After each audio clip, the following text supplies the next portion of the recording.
Hello, everyone, and welcome to How to Thrive in 2025.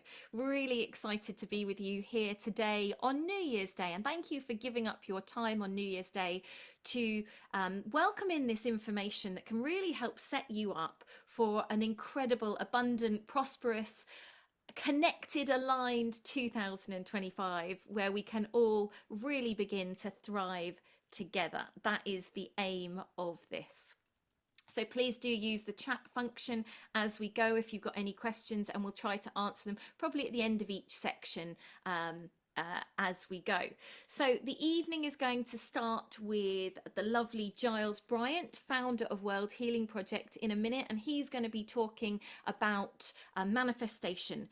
Then we're going to move on to Jonathan Woollard, my lovely brother, and he's going to be talking about finding the right exercise, the right fuel, and fasting. And then it's going to move on to me, where I'm going to be talking about my tips to thriving and nutritional suggestions that are going to really help you to feel great in 2025. So without further ado, I'm going to hand over to the lovely Giles Bryant and let him begin. Giles, you're live. Thank you very much, Juliette. Well, it's wonderful to see you all. Thank you so much for being here, and a very happy new year from myself and from all of the team. It's, I was at this Christmas event, and there was a local event, and this guy gave a kind of opening speech at the light switch, and then he said, everyone, let's make this the most wonderful Christmas ever. And I thought, why not? Why not? So I tell you what, shall we make this the best year ever? Who's up for that? Should we have the best year ever? Because we can, if we put our focus on it, we can have the best year ever. And I'm so excited about that. So I've prepared a little slideshow for you.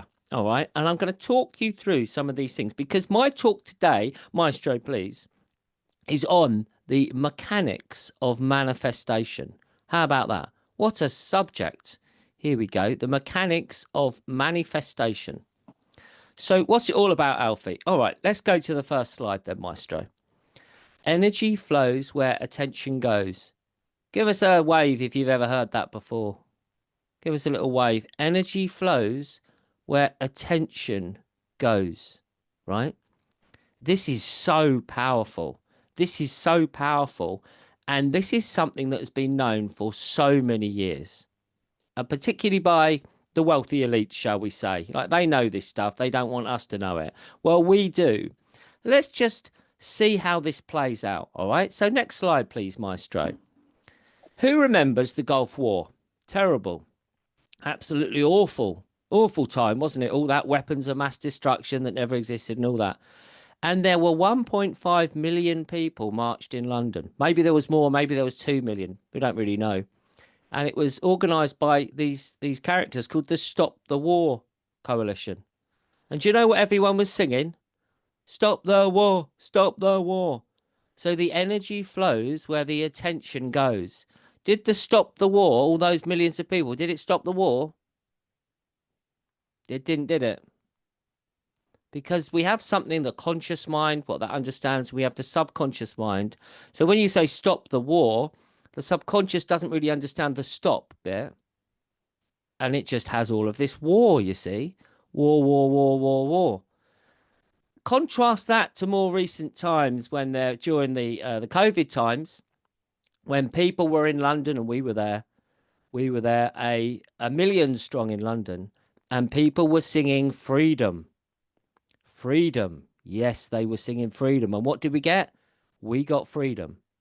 So when you focus on manifestation, when you want to look into the mechanics of manifestation, it's incredibly important what we focus on. Peace is not the same as stop the war. Okay? Because the energy is flowing where our attention is going. So that's a critical thing. So Maestro, next slide, please, if you don't mind. There we go. Oh, yeah. Oh. Now, this is a question for you all. What do you want to manifest? Obviously, you're all interested. I mean, you might have just come for the beautiful Juliette and the more Jack Jonathan Woollard and not my bald head. But I mean, what do you want to manifest? Maybe you could just write that in the chat for a minute. What do you want to bring in? Now, I've used this graphic here with this Bugatti. You know, maybe you want to manifest one of them. But this is the next question. Why?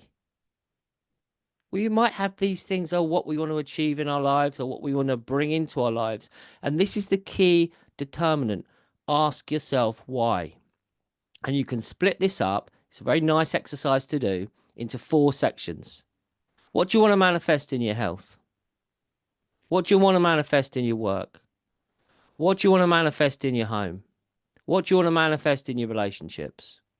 And you can go through it, 4 bits of paper, and by each thing write why. I want to be stronger. Why do I want to be stronger?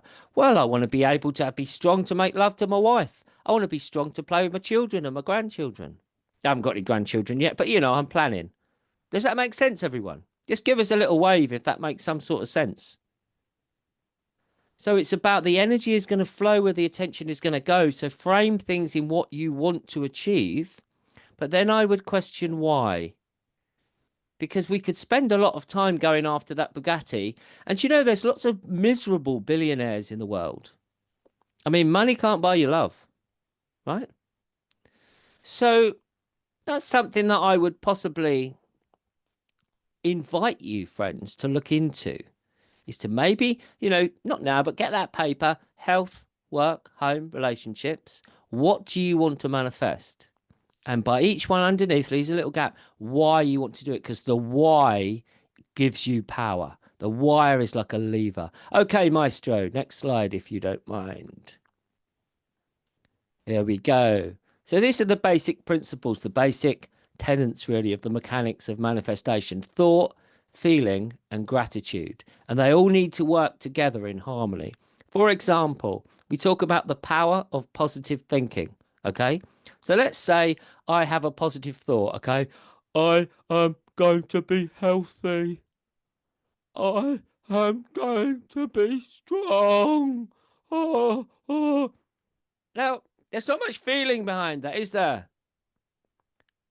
But if I say I am healthy, I am strong, you've got to put that feeling into it. You've got to put that emotion into it. And the universe is a responsive mechanism.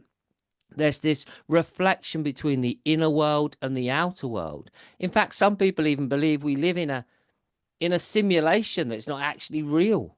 You know, I'm looking at the man in the mirror, right? I'm asking him to make a change. The change has to come from within us. We, as Gandhi said, we have to be the change that we want to see in the world. All right. We have to be that change. So focusing on it with your thought, but empowering it with your feeling. Yeah. With your intuitive feeling, with your intuitive knowing, getting into that why. Well, why do I want to be strong? Why do I want to be abundant? Why do I want to be healthy? Why do I want to have a clean house? Why do I want to be successful at work? Ask yourself why, right? It's so powerful. And then we need to step into the attitude of gratitude. This is one of the keys to heaven. I'm sure that we all know this. It is one of the keys to heaven, friends, because what we are grateful for, we attract more of. Okay? So practice gratitude. It's one of the keys to our mental health, and it's one of the keys to manifestation. Hey, if life isn't amazing now, just be grateful for what you've got and plan that future. And we're going to move into how. Okay, Maestro, here we go. We're going to rattle through the next slide, please, Maestro, if you don't mind. Yes, thank you, everyone. Yes, thank you. Maestro? Yes. I can always put a call into Lars if she's wonderful. Juliette Bryant. She's a wonderful woman. I'm very grateful for her IT knowledge. So thought, feeling, and gratitude. Okay, really work on the attitude of gratitude. Okay, so I'm going to move into the next slide, even though you're not going to be able to see it. And this is called write it down, make it happen. Yes. Yes, absolutely. I mean, it's great that we can connect like this, isn't it? On New Year's Day, people all around the world. Maestro, any joy here with the slides? No, I think the computer's failed. Anyway, let's just come back to me then, Juliet. That'll be fine. We'll just, it's in my head anyway. Write it down, make it happen. Okay, we have the word spell, don't we? You spell something out. Yeah. And that's one of the things that is a very effective thing to do. So if you want to achieve something, I'd really recommend you write it down. Can we shut the no, it's not shut down. Okay. Thought, feeling, gratitude, it's all that we have. So if you write something down, you can make it happen. Now, I do several things involved in all this, okay? One of them is if I've got things to do, I make a list. And when I make a list, I then knock things off that list as I'm doing them. And what I will try and do in the morning is I'll do the most difficult thing first. This is called eating the frog, right? I mean, I'm a vegan, I'm not eating frogs, but if you've got a frog on your plate, right?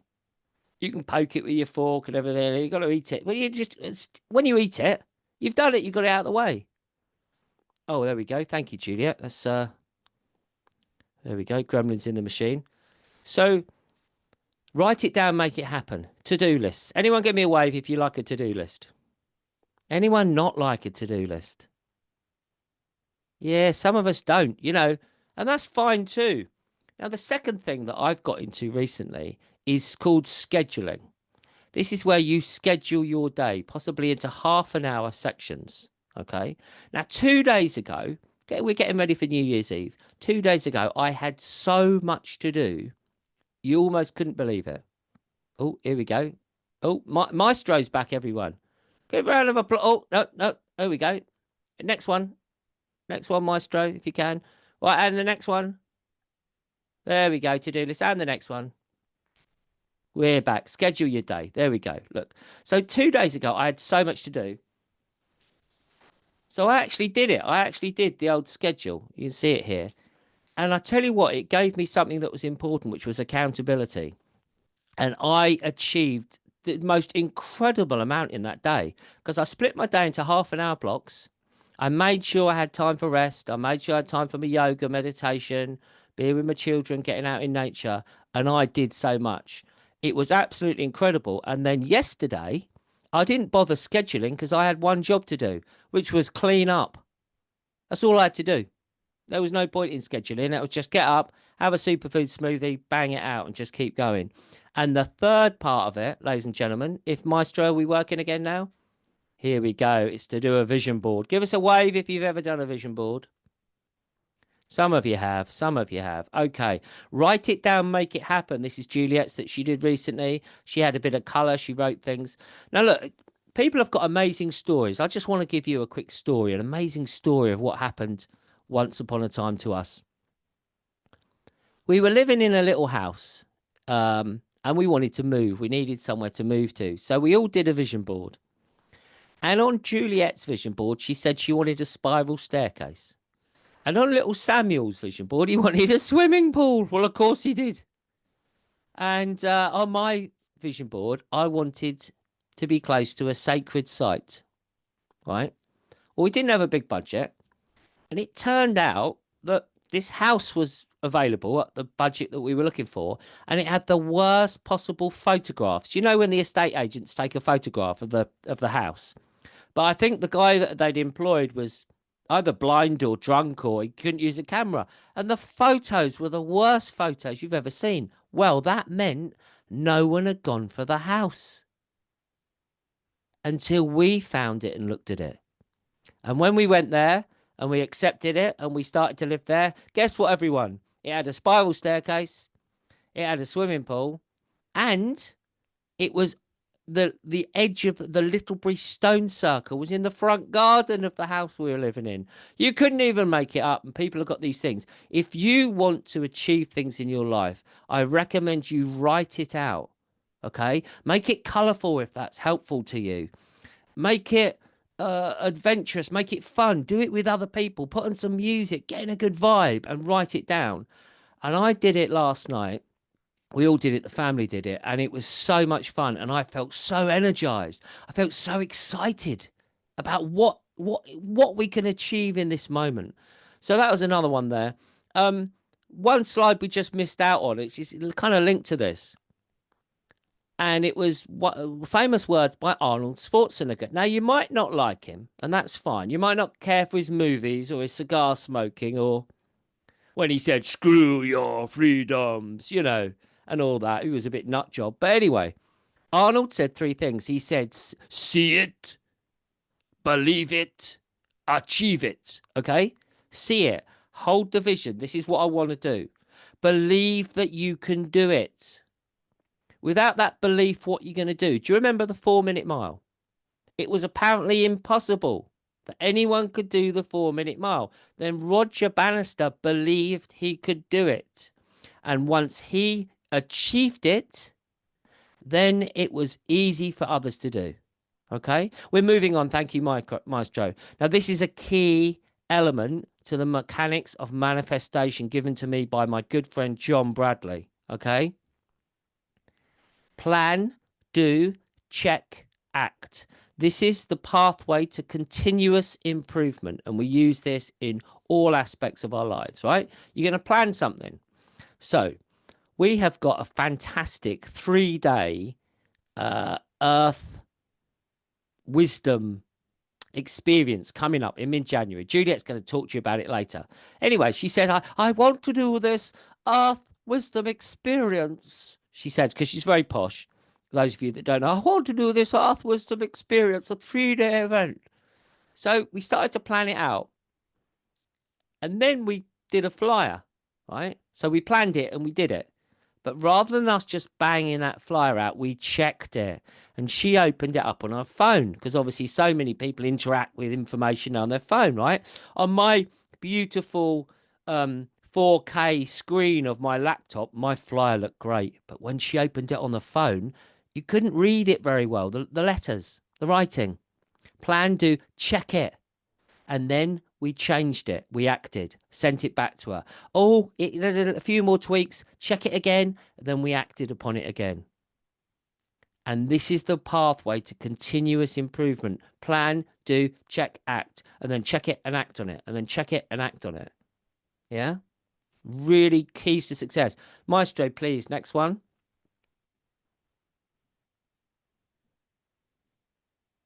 Or maybe not. We're just going to stay in a realm of planning and doing and checking and acting. Yes. Continuous. Just that's right, Pamela. You just want to continually be in this process. Is it frozen again, Maestro? Can't get the staff, can you? Possibly not. Okay. In terms of the mechanics of manifestation, there are sometimes obstacles that get in our way, aren't there? Well, I've got to say this to you here. Obstacles are opportunities. Yeah? We can see all obstacles as actually just part of the path, a part of the journey. But if there are blocks in your way, then we can have help in removing them. So ask. You remember that old chestnut? Ask and you shall receive. Yeah? And buddy up with people like we're doing today. You know, we're all getting together, even if it's in this virtual world. We're getting together. So buddy up with people, because sometimes there are blockages in your environment. Okay. And one of them is mess. So before we've got into the new year, we've spent days cleaning up, right?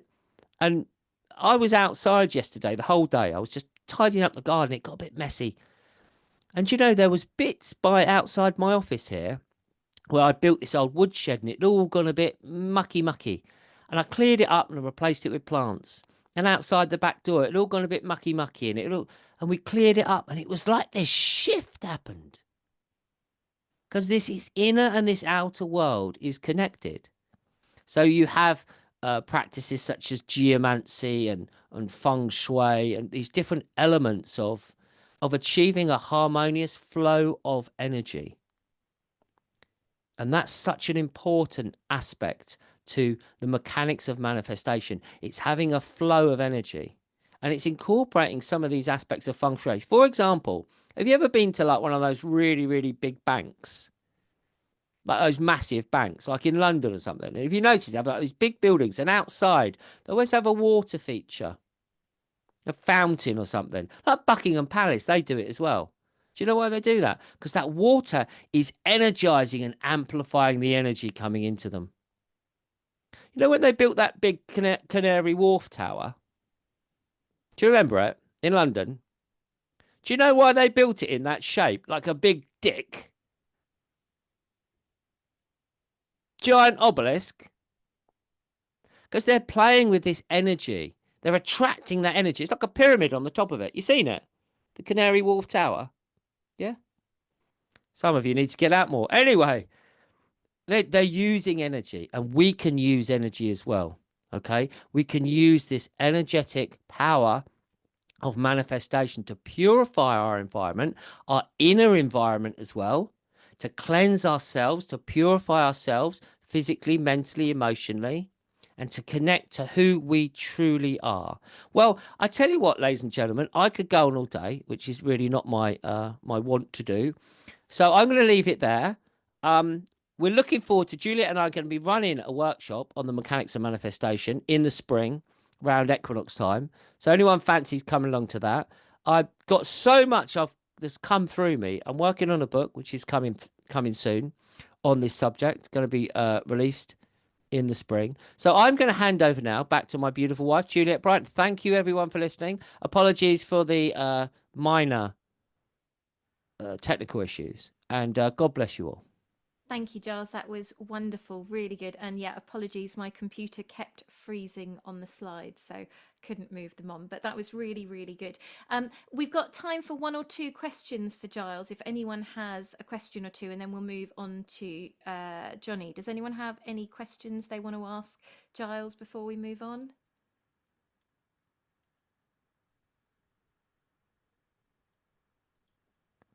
I think it was such a good presentation, It Julia. was very I good. obviously just covered It every was. I'm just single waiting in case anyone's trying to type in a question. every single aspect of the mechanics of Okay, manifestation. so But I would just say, everyone, right? Write it down, make it happen. If you need help, ask for the help. All right. Dream big. The universe is a big place. All right. We can do it. Let's have the best year ever. And oh, I've just got a question got a here, Jason. question. What's your views on crypto? What I'm into, Jason, is planting seeds. I'm into planting seeds in my garden, like an apple pip and growing apples. That's my view on crypto. Thank you. Amazing. Thank you, Giles, very much. Okay, so we are going to move over to Jonathan. Jonathan has had an incredible journey, which he's going to share with you. Jonathan is the co-founder with me of All You Need Superfoods, and he is an elite Strong First kettlebell instructor. So, Jonathan, over to you. Cool. Thank you very much, Juliet, for that. Hopefully I'm not on mute. Let me know if I am. Giles, thanks for starting us off there. That was some really interesting stuff. And I want kind of through what I'm going to be talking about, I think what Giles went talking about kind of writing stuff down, manifestation, kind of really wanting things to happen, are super important then with the things that I'm going to be talking about as well. Starting off with finding the right exercise for you. I mean, we all talk about wanting to exercise, wanting to do more, wanting to be more active, but what is actually right for us? You know, what are we going to enjoy? What's going to get us, you know, what we want, where we want to go, where do we want to go? Are we looking to be healthier? Are we looking to look slightly different? You know, all these things are questions I think that we all ask ourselves on a regular basis. So I would say from my point of view and the journey I've been on, that we need to find the right exercise for ourselves. We with that we need to find something we enjoy, something that feels good, something also that we feel that we can make progress with. If we don't enjoy something, it doesn't feel good, we don't feel like we'll ever get anywhere with it, there's no point in continuing on with it. So there's nothing wrong with trying different things. So I think it's looking at what's out there, whether we like to run, whether we like to go to the gym, and if we do, whether we like to use machines, whether we like to use maybe some of the free weights, whether we like to use my preferred tool, which is the kettlebell, whether we like the idea of body weight exercises. There's lots of things out there.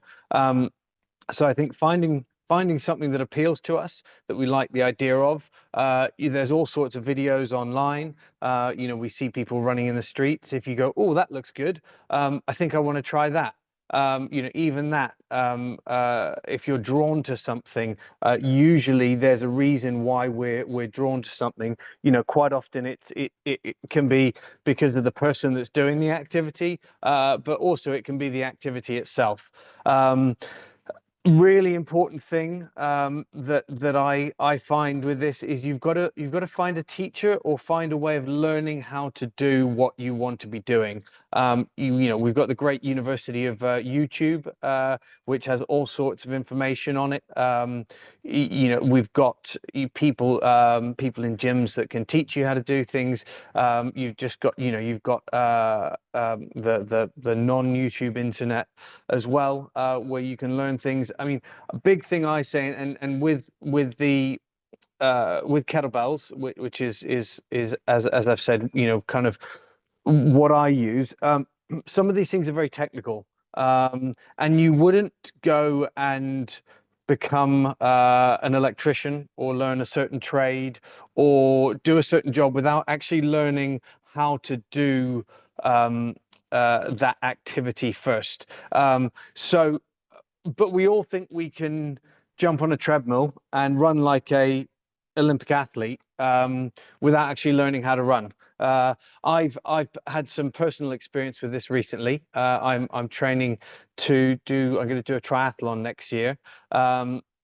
And one of the things I realized that I'm very bad at swimming and very, very bad at running. So first thing I did was I found someone that could help me learn how to swim, and I found someone that could help with my running. So I went and learned the things that I was going to be doing, and once I was comfortable with that, I could then train those and progress and come better at those. So we've got ourselves to a point where we've figured out what we want to do, or what we think we want to do. We've then gone and learned a little bit about how to do that. And now we get to the point of actually progressing and taking that one step further. So one thing that I will say is that you do not have to put 100% effort into all your training and all your exercising all the time. Sometimes you've got Olympic athletes that spend most of their time performing at about 50 to 75% of their maximal effort, and that's the bulk of their training. So this idea that we have to go 110% all the time is in my mind utter nonsense. What I would say is that we've got to put 100% focus and concentration into everything that we're doing, and sometimes putting focus and concentration into what we're doing for the entirety of when we're doing it is harder than putting 110% effort into what we're doing. So this is where it comes as well to the intention of what we're doing. When we're focused and we're concentrating and we want to get results, and we know what our intention is with what we're doing, whether it's running, whether it's walking down the street, the power of walking down the street with intention and concentrating on how we're moving and what we're doing can have massive benefits far and above going to the gym and zoning out and doing kind of 90 minutes of what I would call junk volume or rubbish, where we're not focused and not paying attention to what we're doing. So a little bit briefly on progress. so let's say our chosen exercise is running, and we can comfortably run for about 10 minutes. We've learned a little bit about the mechanics of running, how to put one foot in front of the other. We're concentrating, we're focused, and we've decided we're going to go and we're going to run for 10 minutes 3 times a week. Okay, so we go for 1 week, we run 3 times, or we run 2 times. We then get to the next week and we try and run for 12 minutes. So we're just doing an extra 2 minutes, but what we've done over that week is we've accumulated an extra 6 minutes volume. So what's that's about? That's a 20% increase in volume in week 2. In week 3, we might do 15 minutes if we can. Now, what we want to be doing is making sure that our level of exertion is still the same as it was when we were doing 10 minutes a week. So what we're doing is we're increasing our capacity to do more work without putting too much more demand on our body. So this is for me a really key thing about not pushing yourself too hard, finding something that's manageable, and then slowly, steadily increasing. Our health will improve, our capacity to do more work, our energy levels from the exercise.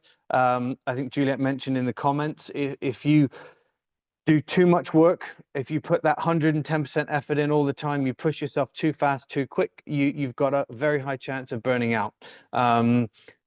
So then what will happen, you do a few weeks worth of work and then you don't like it because you don't like how it makes you feel, and then you end up not continuing it and not doing it anymore. But if it's just a little bit fairly regularly and you just push the envelope a little bit more each week, you're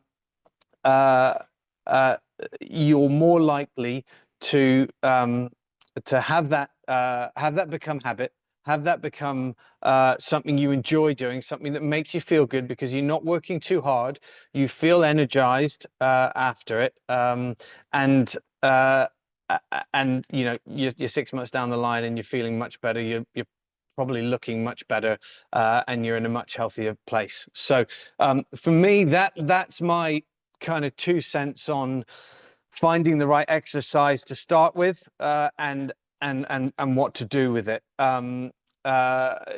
We then come into fuel, and what we put in our body, how we give ourselves the energy to do the exercise that we're doing, and I think we've all got this, to make everything link up, we've all got this idea, we exercise more, we work more, so we've got to eat more.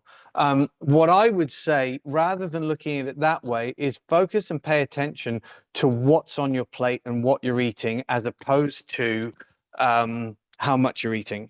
So key should be, yes, Juliette, peace on your plate every day. The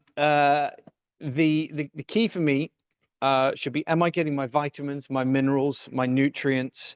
Am I getting a good amount of I'm going to say proteins, fats, and carbs, but that for me usually comes at a later stage, because I want to concentrate on what's on the plate before in looking at as non-processed as much as possible, whole foods, plants, vegetables, things that'll give me nutrients that I need, and then going, okay, am I ticking the boxes with the proteins, the fats, and the carbohydrates? I myself, I prioritize protein, and then generally on the rest of the plate, everything else will come with it. I let my body dictate to me when I need more food. I made the big mistake about excuse me, about 3 months ago. I was increasing my workload, increasing my training load, and I had this great plan of how I was going to be training twice a day. And then I said, well, if I'm going to be doing that, I need to be eating, a lot more food. I need to be eating at different times, doing this, doing that. And so I started eating, but what didn't happen was that my training didn't fall to plan in the same way. So I was eating a lot more than I needed to. And so I quite quickly dialed that back, got my training on point, and then let my training and let my body tell me when I needed more food. So I think listening to our bodies, if we're going to need more food and need more energy, our body will tell us that. So I think that's super important. You know, 2 or 3 decent meals a day.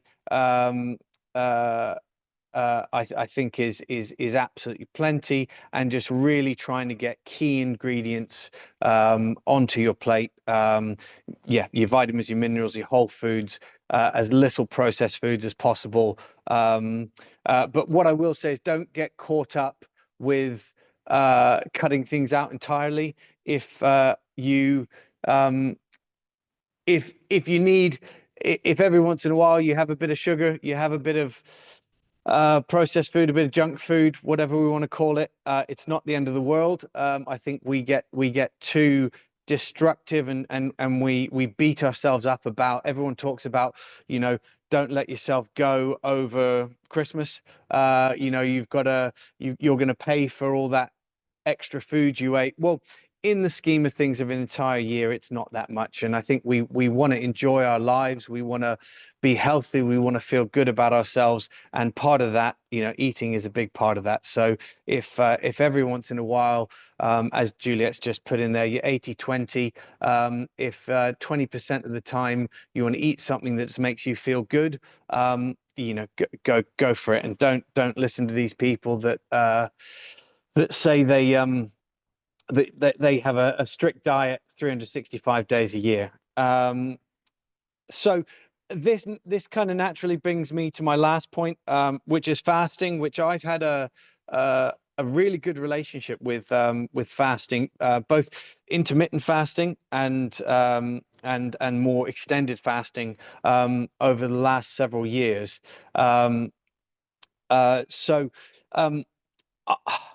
I would say, in a nutshell, intermittent fasting, what does it do? It makes you think more about when you're going to be eating. So what is intermittent fasting? So if you don't eat for, let's say, 16 hours, and then you have an 8-hour window when you eat. That's the most well-known intermittent fasting kind of plan.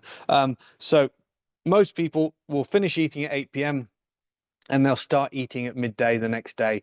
Really key things are staying super hydrated, making sure you're drinking lots of water throughout the time when you're fasting. Or also then when you're not fasting. So what is this doing? So big thing for me, if I stop eating at 8 o'clock in the evening, and I'm going to bed at 10 or 11, I've got a nice amount of time to digest my food before I go to bed. So my body's not working as much when I'm asleep, or when I'm trying to get to sleep. So much better sleep, much better rest, much better recovery. You'll end up with this having a lower heart rate overnight, which is very important for your body's health, well-being, and recovery. Going then into the next day, not eating till let's say 12 o'clock. I'm then planning between 12 and 8 o'clock what I need to eat. If I'm going to have 2 meals or 3 meals. So naturally, because I'm basically eating breakfast much later and I'm having dinner early, I'm squeezing everything into a shorter window. So I'm naturally probably going to have less calories. Why do people get good results on intermittent fasting? Because they're generally having less calories. And if you have less calories, you're going to you're going to lose weight if that's your goal. What it does as well is with intermittent fasting, it will allow your body to be resting and recovering through a longer period of time. So your body is not constantly working to process food. If your body's working less, you're giving it more time to to rest, recover. So from a longevity point of view, your body each day is then doing less work, which is definitely going to be beneficial. So for me, those are the key things. You've got your with this. Intermittent fasting will also increase your metabolism. Your energy levels will be higher. I always find in the morning and the daytime, before I eat, I've got a lot more energy. I kind of tend to I tend to try and do most of my work before I eat, and then once I've done most of my work, then I can eat for the day. So I would say, sorry, just looking at some of these things as well. Now, just because we're talking about not eating at not eating at certain times doesn't mean that you have to stick to the times which are, you know, the 8 p.m. till midday the next day. You might eat at 9 in the morning and you might want to finish eating at 5 o'clock in the afternoon. I mean, sometimes and don't be stuck on the 16-hour window either. Some people go 12 hours, some people go 10 hours, some people fast every other day. There's lots of things you can do. Some people, so I will do once a week, I'll do a 24-hour fast, which I feel rejuvenates me and brings my energy levels massively through the roof. So I think we've got to, with these things, they can be beneficial. We've got to try them. And we've got to see if they work for us. And I think, as Juliette mentioned, fasting isn't for everyone. And some people will get more benefits fasting once a week, once a month, once every couple of months. Some people get more benefit from doing it every day or every other day. So you really got to see how it affects you. And go from there. So in a nutshell, yeah, that's basically my my bits on finding the right exercise, fuel, and fasting. I hope you guys enjoyed that. Thank you very much, Juliette and Giles, for inviting me to talk on here. Brilliant. Thank you, Johnny. That was absolutely brilliant. Does anyone have one or two questions quickly for Johnny before we move on to my section? If you do, you can unmute or type it in the chat if you do have a question.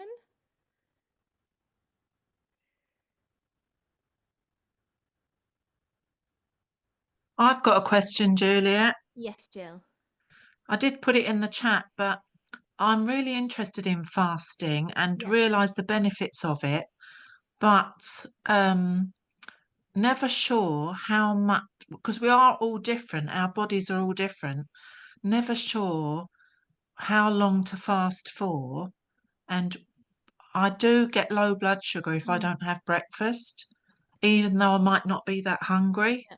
So is that something that I should do, like not have breakfast and eat at 12 like you suggested, Jonathan? Or would I be better eating breakfast, lunch and a small dinner? Johnny, do you want to answer this? Do you want me to answer it? Yeah, no, I can definitely answer this. I would say if you need to eat in the morning, eat in the morning, and then just kind of trail the food off earlier in, you know, kind of the mid afternoon, if you want to try the fasting. And I would say the other thing to do would be to try it maybe 1 or 2 days a week to start with, and see how it goes. And if you have some success with it, if you feel your energy levels are better, for me, that's quite that's a key indicator for me, is is energy levels with fasting. So if you're fasting twice a week or once a week and you feel like you've got more energy, as we've said, eat in the morning, and then just if you get, I don't know, if you get to 3-4 o'clock, or maybe have dinner at 5, and then try it that way and see what happens. That's what I would do. So it is really trial and error on a personal level, isn't it? To try different ways of fasting and see what works.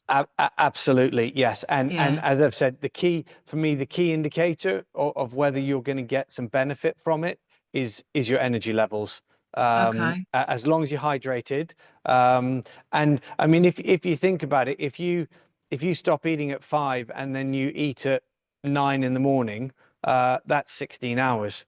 If you eat at 8 in the morning, it's 15 hours. So you're still you're still giving that time without food. You're just doing it at slightly different times from when other people may.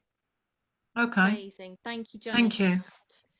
Okay, so thank you, Johnny, for your time.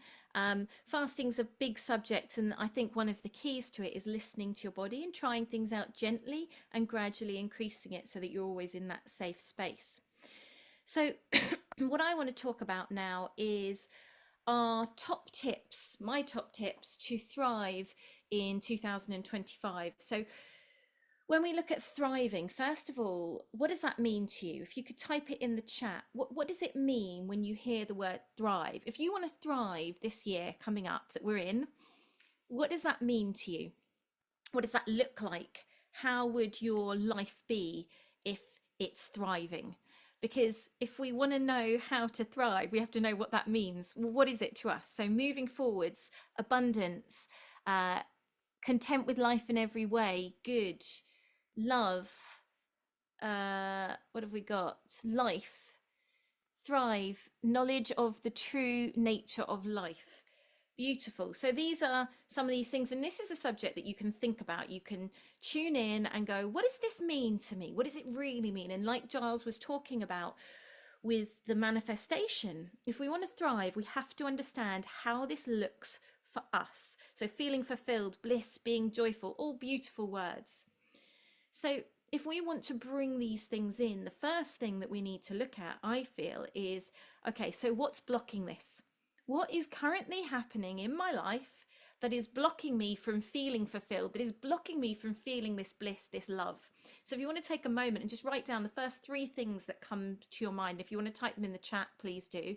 What's blocking you from thriving right now? Not yesterday, not tomorrow, right now, what's blocking you? Freedom should be natural. It totally should. Freedom totally should be natural, and that's what we're moving back to. So someone said focus is blocking them from thriving. What else is blocking you from thriving?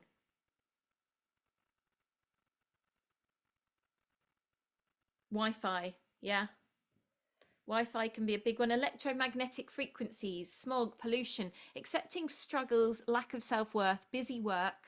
Okay, so we've all got these things that are blocking us from thriving. So the key is going, okay, some things are out of my control, but some things are in my control. And again, like Giles says, when we write things down, we can get real clarity. For me, when I do a vision board, it's about bringing in that clarity of what do I want to bring in? What do I actually want in my life? And it's thinking about those priorities, because when you know your priorities, when you go, actually, this is what I want, then you can start to go, okay, these things are not bringing that. So how can I find ways to move these to the side more and eventually move them out? You know, it's like foods, for example. You know, if we know that we're eating too much sugar, well, it's very hard to quit sugar. So we go, okay, what I'm going to do is I'm going to replace that sugar. I'm going to replace it with coconut sugar, or I'm going to replace it with maple syrup or dates. So I'm bringing down that refined sugar, but I'm still having some sweet stuff. And then I'm going to reduce that sweet stuff. So I'm going to minimize it and bring it down. And as we reduce that, we can go, okay, So I've moved that out, but it's not been a harsh thing where it's like, suddenly, you go from 0 to 100. This is the important thing, stepping into it. Like Jonathan said with the exercise, we do this gradual thing where we're like, okay, yeah, I've done that. I've swapped it. I feel good. Next step, reducing it that little bit more. I did this recently with cacao. I was having quite a lot of cacao and it was out of balance within my body. So, what I did was I started to reduce it. I said, okay, I'm going to have it 3 days a week. I'm going to have ceremonial cacao. And that was amazing. And then I said, I'm going to have it 2 days a week. And then I went, I'm not going to have it for a period of time. So I haven't had it. I had it yesterday for New Year's Eve, but I hadn't had it for about 3 weeks. And that felt really good. And I really enjoyed it yesterday as a beautiful ceremony for New Year's Eve. It was an amazing thing. So it's finding the balance with things, but it's doing things gradually. We don't want to put stress on our body. So for me, when it comes to thriving, the first thing, and this I think is such an important point, is finding out what brings you joy. We can't thrive if we don't have joy in our lives. So what brings you joy? Now, one of the things when it comes to joy is we go, okay, well, when I was a kid, I liked doing this. So that must bring me joy. But actually, most of the time, we're so caught up in work, in families, in whatever else, responsibility, that we don't actually look at what brings us joy now as this current incarnation of us. Okay, so Juliette, 46-year-old, what brings me joy right now? And this has been something over the last few years that I've really been investigating and looking into more. What actually makes me feel happy? Not what I think makes me feel happy, but what actually makes me feel happy. It's like, for example, the whole thing of a glass of wine or a glass of bubbly. This is an example that may resonate to some of you, may not to others, but I used to think that I loved to have a glass of bubbly that made me feel happy. And actually, what I've realized is that I don't like that at all, and it doesn't make me feel happy, but there's still a part of me that has this association of a really nice champagne glass and bubbles and having a sip and going, oh, I feel great.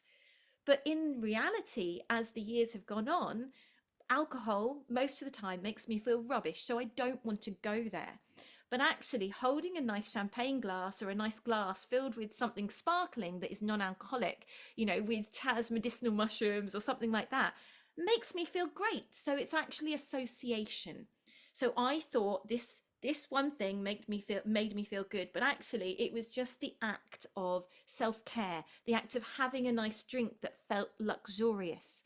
So finding your joy is so important, but then looking at what do I do habitually in my life, and do these things serve me, or are they just there because they've become habits? And I think this is one of the most important things after joy, is looking at examining. A life not examined is a life not really worth living, because we've been programmed in society to just get on. Life is programmed to be so fast that we don't have time to stop and smell the roses, that we don't have time to analyze and look at our life so we can go, actually, is this serving me or is it not? Is this allowing me to just survive, or is this helping me to thrive? And some of you have heard me talk before, and this is something that I say a lot. Do you want to survive or do you want to thrive? Sometimes we have to just survive because that's all we can do in that moment, and that's fine. But we don't want to be living in survival. We want to be living in thriving, or moving towards from survival to thriving. So examining those habits, examining your life and going, okay, so maybe that coffee in the morning isn't serving me anymore. What can I do to switch it up? How could I make that become something that does serve me? Is it that I add some medicinal mushrooms to the coffee to help balance the effect on my adrenals? Is it that I swap the coffee out completely and I put in something like Supercharge? Is it that I have chicory instead, roasted chicory that you can get like coffee? What can I do? How can I make an easy swap? If it's sugar that, as I said, that you want to cut out in 2025 and you want to clear your body, we're going to get onto nutrition more in a few minutes. Then looking at, okay, what swaps can I make? Some of you have heard this, but I think it's such an important thing to remember. In nature, if we create a void, if we go, I'm stopping this, but we don't replace it with something, something else will come into that space. How many of you in the past smoked cigarettes and you quit smoking and then you started chewing gum all the time, or you started eating to replace it? Because you hadn't gone, every time I want this, I'm going to have this instead. This is super important. So you become conscious about making those switches. So examining your rituals, examining your habits and going, okay, what new rituals could I bring into my day that's going to support me to really thrive? So I want you to take a moment and just think and type in the chat, what one ritual habit could you bring in that's going to help you thrive? What one thing, or maybe it's a swap that you're going to do, what can you bring into your life, a ritual that's going to help you on a regular basis, daily ideally, to become more focused, become more aligned, to help you to really thrive? Giles says more yoga in the morning. Great. One of mine is I'm going to start journaling again. I haven't done it recently, and it's a really important thing for me to do. So I really like that. Meditation in the morning. Another one, yoga. More water. More water is key. So important. Thank you, Helen. They're off to the cinema now. Lovely to have you here. If you can catch the rest of it on the recording. Someone said, wake up with passion to get on with it. Totally. One of the things with that is if sometimes we have to go, okay, if you want to wake up with passion to get on with your day, well, sometimes for me, it's stopping first of all and going, okay, so what one of the things I do every morning is I tune into my body first, and I do this whilst I'm still asleep. I usually have my eyes closed and I'm pretending to be asleep usually, so my son doesn't start to talk to me. And I tune into my body and I say, what one thing do you need me to do today? And I listen to my body and I hear that one thing, and then I think about what I'm grateful for, what I'm really grateful for, so I can connect into my day in gratitude. So I can start in that frame of mind. And that's really helpful. Someone says better planning, probably to write daily. Be peaceful resonates by doing that work within. Totally. We need to do the inner work. Another really important part of this whole puzzle for me is the nature connection. It's that earth connection. And we're going to be going into earth connection and earth wisdom on the 11th, 12th and 13th of January. So if you want more information, I'll share that shortly. But we're going to be going into that earth connection. But ultimately, getting outside, getting grounded, feet on the earth. If you can't get outside, then visualizing it. Sometimes we can't always get outside. Maybe it's chucking it down with rain like it was today, and you're windy and you don't want to get out with your feet on the ground. So maybe you can just take that moment to visualize yourself really grounding and connecting into the earth, connecting into that source.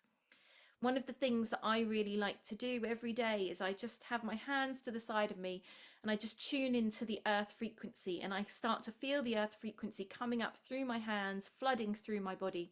I feel it flooding through my feet. I feel that earth frequency really moving through my being, so I can feel a better connection, a better resonance with who I am. That's so important. Okay.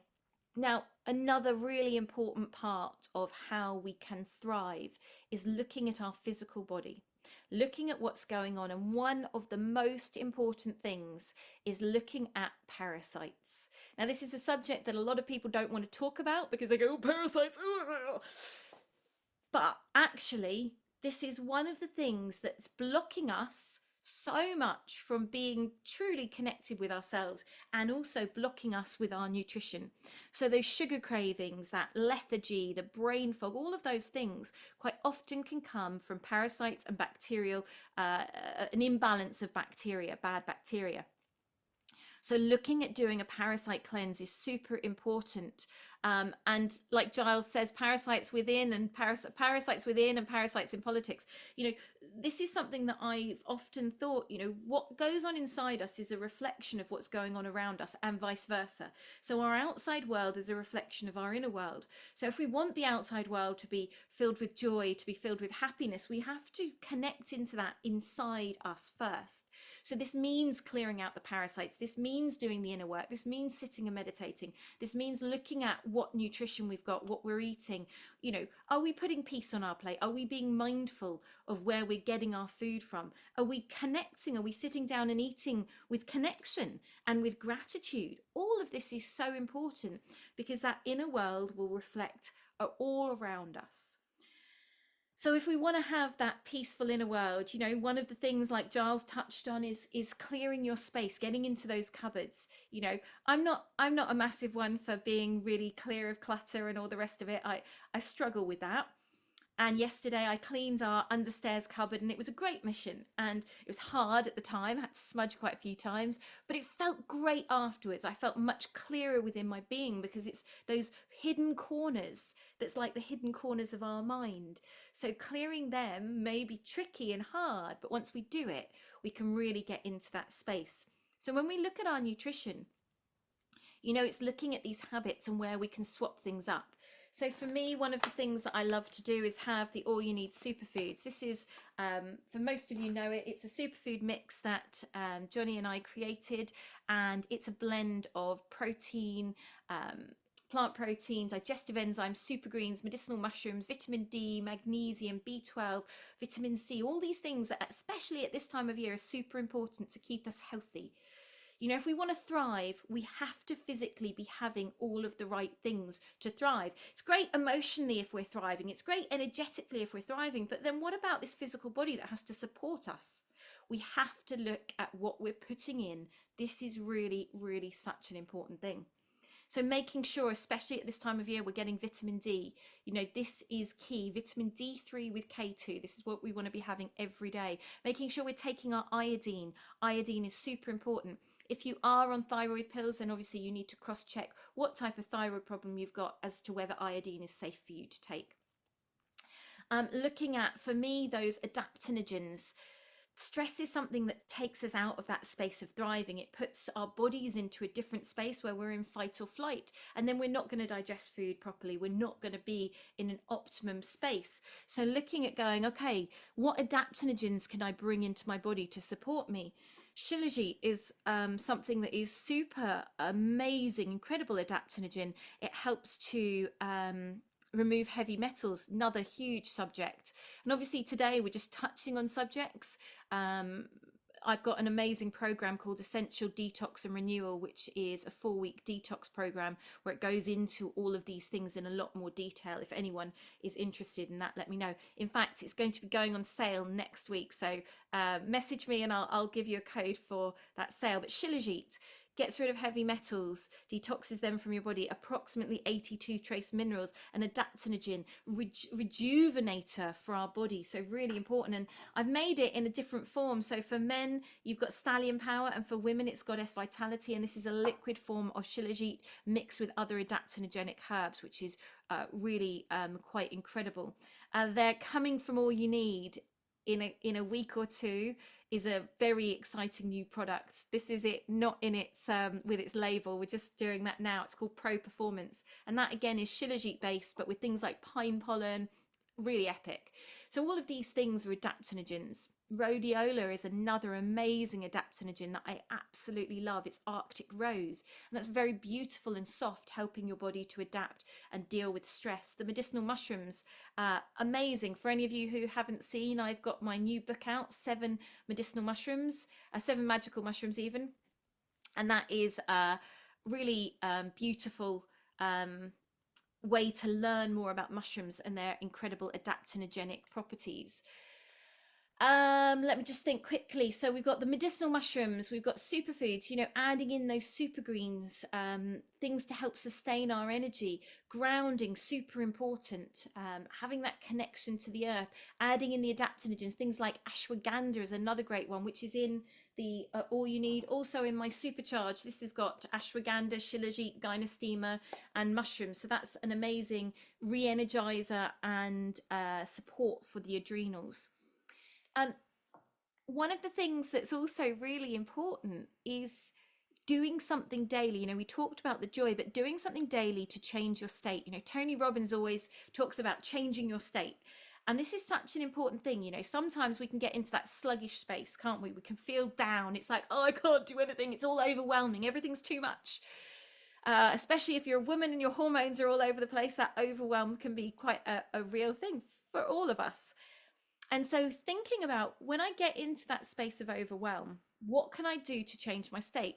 Is it that I can start dancing, or shaking, or spinning? The Sufis love to spin.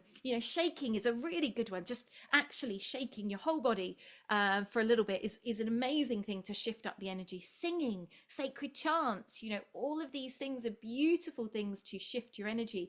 Giles does a great voice empowerment session, which he's got on special offer at the moment, which can help you free your voice so that your voice can help move things, help move your energy.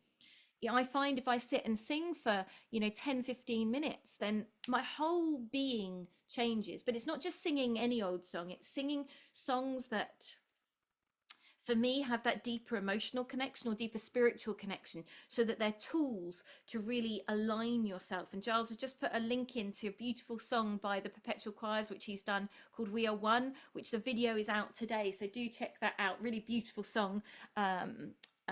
And it's lovely message. We are one. You can check out all the Perpetual Choirs songs. They're beautiful. They're on Spotify, they're on YouTube, so do type in the Perpetual Choirs and have a listen, because it's beautiful sacred music that can really align you and put you into that space of deeper connection.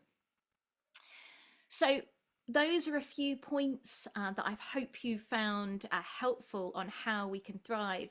One thing I just want to share really quickly, two things. So coming in about a week's time is this new product, Clear Vibes Parasite Cleanse. So if you want to clear those parasites out, then this is a beautiful product which I've created, which is coming out in about a week's time. I'm just waiting for the labels to arrive, and it's really helpful to clear those parasites out.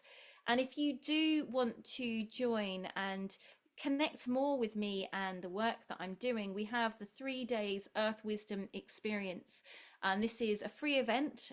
There's a Facebook group which has got 320 people in already, which is great. So day 1 is healing, how Earth Wisdom can heal us. Day 2, we're going to be looking at manifestation, co-creating with the earth for abundance. And day 3 is transformation, how to become the best version of yourself. It's at 7:30, the 11th, 12th and 13th. So we're going to be finishing on the 13th on the full moon. So we're going to really be connecting into that. So you can sign up on my website. You can connect into the Facebook group as well. So there's a few comments I've not read. So let me just check into this. I spent 10 days in Hawaii for a colon cleanse. Highly recommended. I lied on a surfboard with 20 gallons of pure oxygenated water passing through my colon for 2 hours each day. Wow. What came out? I got off the board and beneath was a tub containing what came out, thousands of parasites. Thank you, Juliette. What you're talking about is valuable. Rid your body of the malevolent parasites. Amazing. Well done. That's brilliant. So I hope you have enjoyed being with us tonight. Thank you to Giles for your beautiful session on manifestation. Thank you, Jonathan, for your great session on right exercise, fasting, and finding the right fuel. We've just got a minute or two. If anyone's got any questions, you can unmute yourself. Happy to answer any questions that you have. But thank you so much all for being here. Any questions? I'd like to ask a question, Juliette. How have you become so beautiful? You always say that. But it's a valid question. Isn't it right, everyone? Isn't she so beautiful? Well, the thing is, beauty is in the eye of the beholder, but I work hard with what I eat, with trying to be connected. Good genetics, Johnny said.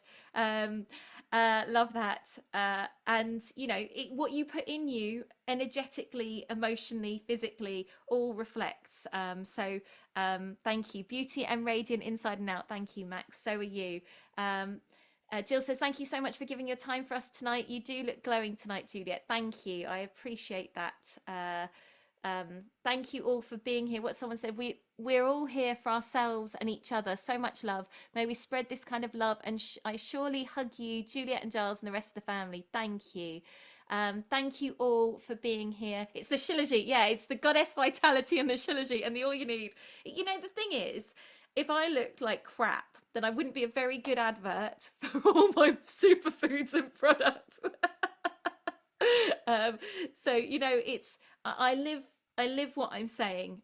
You know, I'm coming here from a space of just learning and living and sharing. So thank you all. Been lovely being here with you. Happy New Year, and here's to 2025 being a really beautiful year for us all, so we can thrive. And the thing is, we're all here to support each other. Unity, that's it. We're all here to support each other in unity, to grow and come together so we can be that best version of ourselves. So yeah, lots of love to you all. Do stay connected, and see you all very soon. Thank you.